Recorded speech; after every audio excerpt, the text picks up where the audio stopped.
5 दशक से ज्यादा हिंदी सिनेमा पर राज करने वाले बॉलीवुड के शहंशाह और बिग बी नाम से प्रचलित, जिन्होंने द एंग्री यंग मैन का खिताब अपने नाम किया। यही नहीं, लोगों के दिलों में छोटे गांव से लेकर बड़े शहर तक विजय कैरेक्टर को भी पहचान दिलाई। एक बार नहीं 20 बार नए फिल्मों के साथ घर घर में आज भी गूंजता है विजय कैरेक्टर का नाम। शोहरत और ग्लैमर से भरपूर, शानदार एक्टिंग और जुनूनी डायलॉग डिलीवरी के साथ परंपरा, प्रतिष्ठा, अनुशासन 3 स्तंभों पर कायम रहने वाले और कौन, hero of the century, the man of the all time, none other than Amitabh Bachchan ji. खा लिया। इस थाली पे तुम्हारा नहीं, हमारा नाम लिखा है। कौन हो तुम? हम भी वो हैं जो कभी किसी के पीछे नहीं खड़े होते। जहाँ खड़े हो जाते हैं, लाइन वहीं से शुरू होती है। बस एक नाम ही काफी होता है किसी की पहचान के लिए, और ये लाइन बिना किसी दो राय के बिल्कुल सही और सटीक बैठता है। इनका हिंदी सिनेमा पर ऑरा इतना तगड़ा है कि जब भी अमित जी का नाम आता है, इनकी शोहरत, सक्सेस, इनके प्रति लोगों का प्यार और इनका मोस्ट आइकॉनिक डायलॉग, रिश्ते में तो हम तुम्हारे बाप होते हैं, नाम है शहंशाह। कंधे से कंधा मिला के इनके साथ हमेशा हाजिर रहते हैं। अमित जी की बॉलीवुड जर्नी से हर कोई वाकिफ है, लेकिन शायद ही किसी को पता हो कि अगर अमित जी एक्टर नहीं होते तो क्या होते। इस स्ट्रगल के एस से लेकर ई तक इनकी लाइफ ने इनसे 1973 तक स्ट्रगल कराया। ऐसे तो इनका जन्म 11 अक्टूबर 1942 उत्तर प्रदेश के प्रयागराज में हुआ था। एक प्रसिद्ध कवि श्री हरिवंश राय बच्चन जी और सोशल एक्टिविस्ट तेजी बच्चन जी के इस छोटे से परिवार में।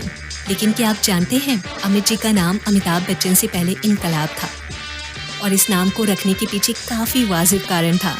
दरअसल जब इनका जन्म हुआ था, उस दौरान आजादी की जंग छिड़ी हुई थी। अंजाम अभी तुम देखेगा, मालूम? तुम देखेगा अंजाम। 25 बरस पहले तुम इस गांव में आया, नहीं? अपना पाप का पर बढ़ाने कैसे क्या कर दिया इसको? रोशनी बंद करके अंधेरा कर दिया, गंदा कर दिया मिट्टी को। देखो देखो, हर तरफ इनकलाब जिंदाबाद के नारे लगाए जा रहे थे, और इसी नारे से संबंधित अमित जी के माता पिता ने इनका नाम इनकलाब रखा। लेकिन कुछ समय बाद श्री हरिवंश राय जी के दोस्त सुमित्रा नंदन जी के कहने पर इनका नाम इनकलाब से अमिताभ बच्चन कर दिया गया। इसमें कोई संदेह नहीं है। प्रसिद्ध चेहरों में से एक प्रसिद्ध चेहरा अमित जी का भी है, जिन्हें उनके नाम से तो लोग उन्हें जानते ही हैं। साथ ही साथ फिल्मों वाले किरदार के नाम से भी जाने जाते हैं, जिनमें से एक नाम एंथनी गोंसाल्विस भी है। My name is Anthony Gonsalves. Gonsalves? Right? लेकिन एक आम इंसान से एंथनी गोंसाल्विस तक का सफर इनके लिए सीधा नहीं था। बहरहाल इनकी स्कूलिंग प्रयागराज के सेंट मैरी स्कूल से पूरी हुई है, और आगे की पढ़ाई इनकी नैनीताल के शेरवुड कॉलेज से कंप्लीट हुई है, जहां अमित जी पढ़ाई के साथ साथ ड्रामा में भी काम किया करते थे। इसके बाद इन्होंने दिल्ली यूनिवर्सिटी के किरोरी मल कॉलेज से अपनी ग्रेजुएशन कंप्लीट करी। और एक बात तो लाजमी है, जैसे हर एक आम इंसान पढ़ाई पूरी करने के बाद से जॉब की तलाश में रहता है कि किसी भी हाल में उसका फ्यूचर सिक्योर हो जाए, ठीक वैसे ही अमित जी भी अपनी ग्रेजुएशन कंप्लीट करने के बाद ही जॉब ढूंढने निकल पड़े थे। लेकिन अफसोस, उन्हें इसमें सफलता नहीं मिल पाई। फिर एक दिन अपने दोस्त के कहने पर इन्होंने ऑल इंडिया रेडियो में एज अ वॉइस नैरेटर का ऑडिशन दिया, और वहाँ से भी अमित जी को बाहर का रास्ता दिखा दिया गया। इनकी आवाज को मोटा और भद्दा बताकर हर तरफ से अमित जी को सिर्फ और सिर्फ निराशा ही हासिल हो रही थी। लेकिन अमित जी कहाँ रुकने वाले थे। वो इंतजार के इम्तिहान दिए जा रहे थे, इस उम्मीद में कि एक दिन इनकी काया पलट जाएगी। इंतहा हो गई इंतजार की, आई ना कुछ खबर मेरे यार की। इनके इंतजार का इंतहा पूरी ना सही, लेकिन थोड़ी कम हुई। लगातार असफलता मिलने के बाद अमित जी अपने दोस्त के साथ कोलकाता चले गए, जहां इन्होंने एक प्राइवेट शिपिंग फर्म ज्वाइन किया, एक कोल डिपार्टमेंट में, और वहां इनकी पहली सैलरी मात्र 400 रुपए थे। अपने स्ट्रगल के दौरान अमिताभ बच्चन जी कोलकाता में 8 लोगों के साथ एक कमरा शेयर करके रहते थे। वो अपने काम से बिल्कुल भी खुश नहीं थे। हालांकि इन्होंने अपने जीवन के 5 साल कोलकाता में ही बिताए। जब अमित जी की मां तेजी बच्चन ने अपने बेटे को नाखुश देखा, तब उन्होंने अमित जी को फिल्मों में अपना लक आजमाने को कहा। और कहते हैं ना, it's all about destiny. Amit ji और उनके डेस्टिनी से मिलना तो तय था। फिर क्या, अपनी माँ के कहे अनुसार अमित जी कोलकाता से मुंबई के लिए निकल पड़े, आंखों में एक आशा लिए हुए अपनी डेस्टिनी से मुलाकात करने। ये सारा सामान किसका है? अरे वही है, मुंबई। हाँ, मुंबई। क्या देख रहा है? ये क्या आके फड़ के सामान की तरफ देख रहे हो?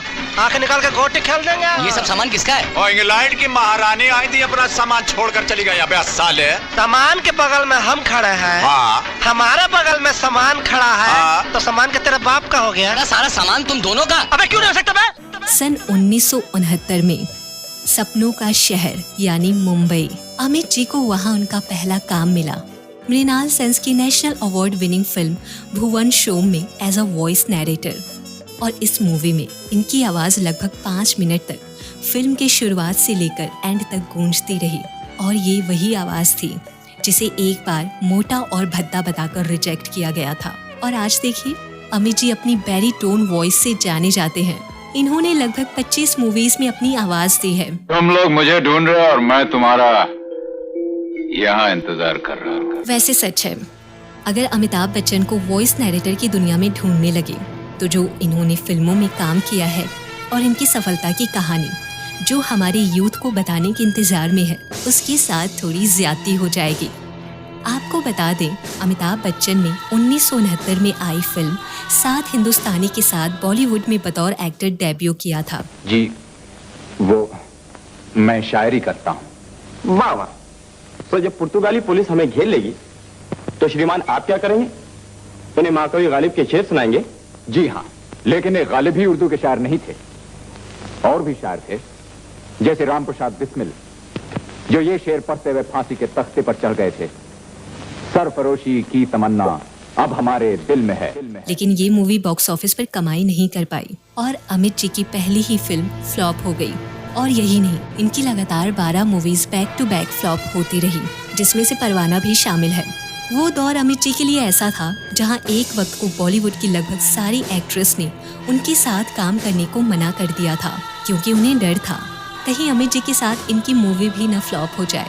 लगातार कोशिशों के बावजूद भी इन्हें पॉपुलैरिटी, स्टारडम और ऑडियंस से प्यार रूपी सफलता नहीं मिल पा रही थी।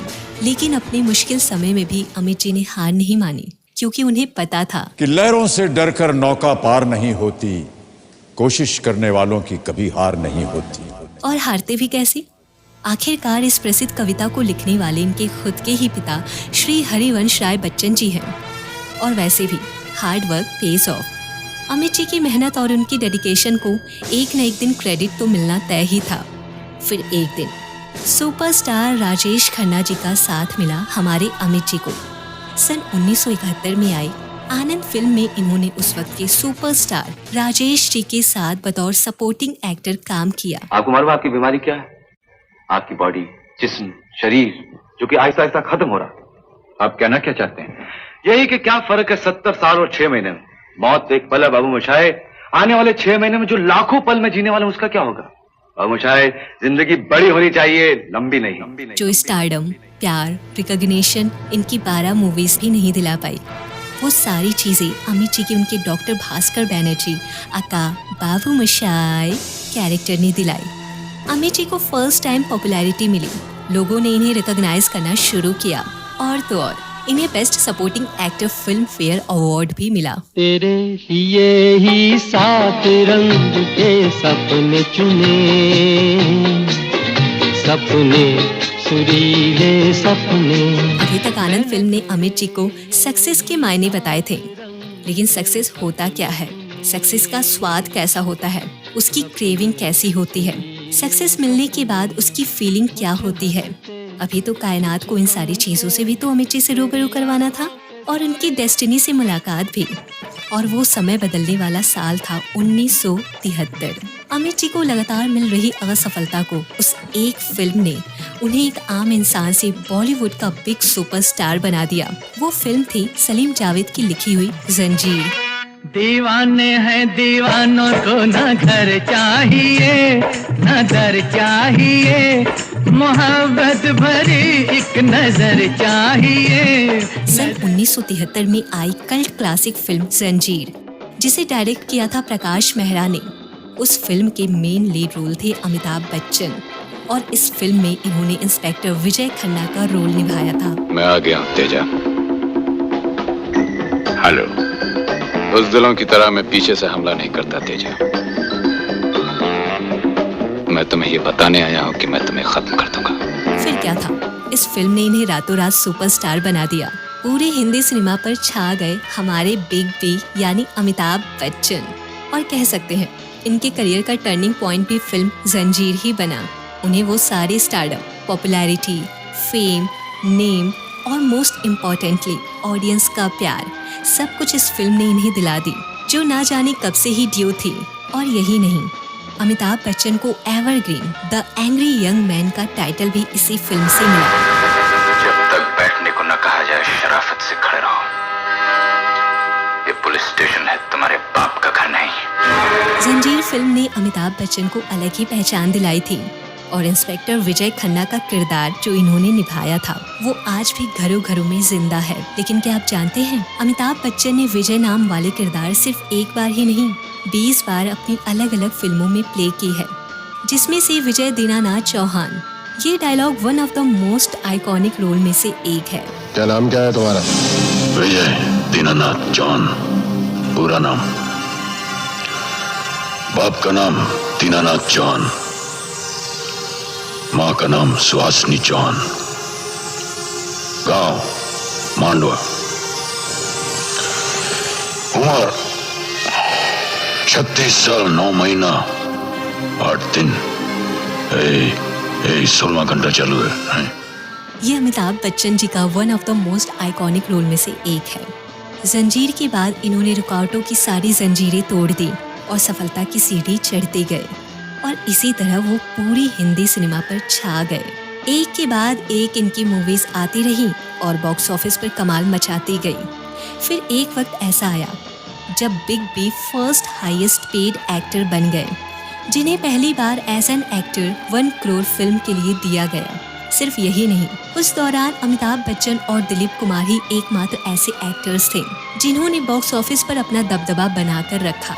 1976 से लेकर 1991 तक, यानी लगातार 16 साल तक इंडिया के टॉप एक्टर्स रैंकिंग में टॉप करते गए।